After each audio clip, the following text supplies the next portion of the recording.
Recorded Books and RB Digital present The Marches by Rory Stewart. Narrated by the author. Book 1. The Wall. Preface. I was 5 years old, and it was just before 6 in the morning. I walked into my parents' room and poked the shape on the right-hand side of the bed.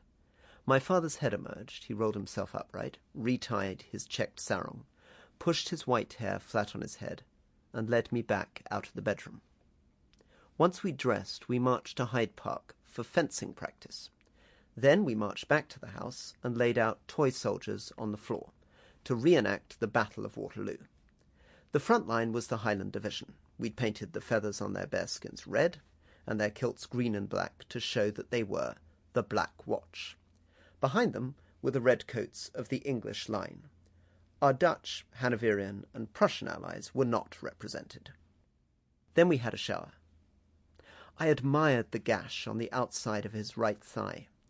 It had once been almost 6 inches long and an inch deep, cut open by shrapnel from a German shell. He thought it was a mortar shell. An expert on the Black Watch's role in the Battle of Rory in 1944 thought it was more likely to have been a shell fired by a Mark IV or a STUG-3 assault gun. 34 years after the battle, it was just the right size into which to fit my index finger. Best was the sound when he held me against his chest and sang. He had what he called a British baritone. In the shower we sang, "With cat-like tread upon the prey we steal, no sound at all. We never speak a word, a fly's footfall would be distinctly heard," or arpeggios and scales. With my ears to his chest, I could hear his voice and a slight vibrato echoing through his broad ribcage. His accent was stronger when he sang, as though his training in music as a 17-year-old had trapped for posterity the Scottish accent of his youth.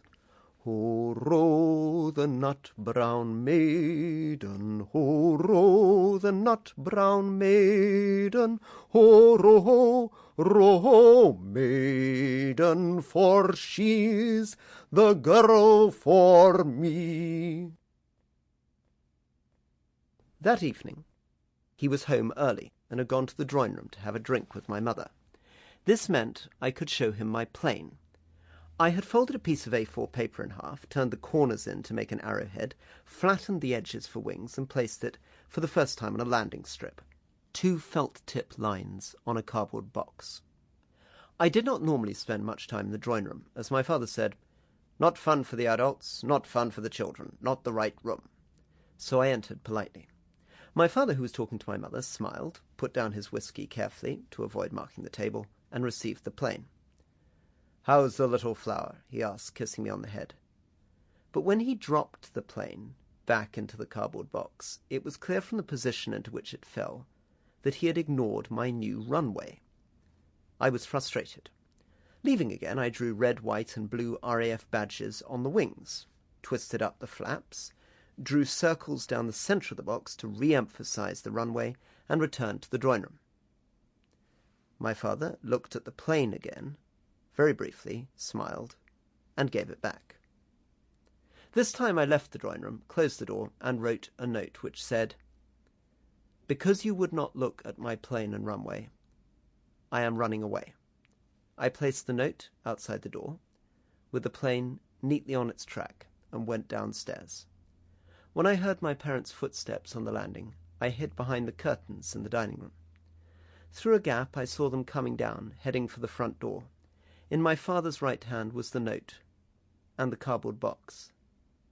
He held my mother's hand with his left. He was not paying attention to my creation. In fact, he tipped the box so that the plane had slid sideways once more. I saw, from his face, how frightened he was. I realized how easily I could hurt him. I never wanted to see him like that again. Chapter 1.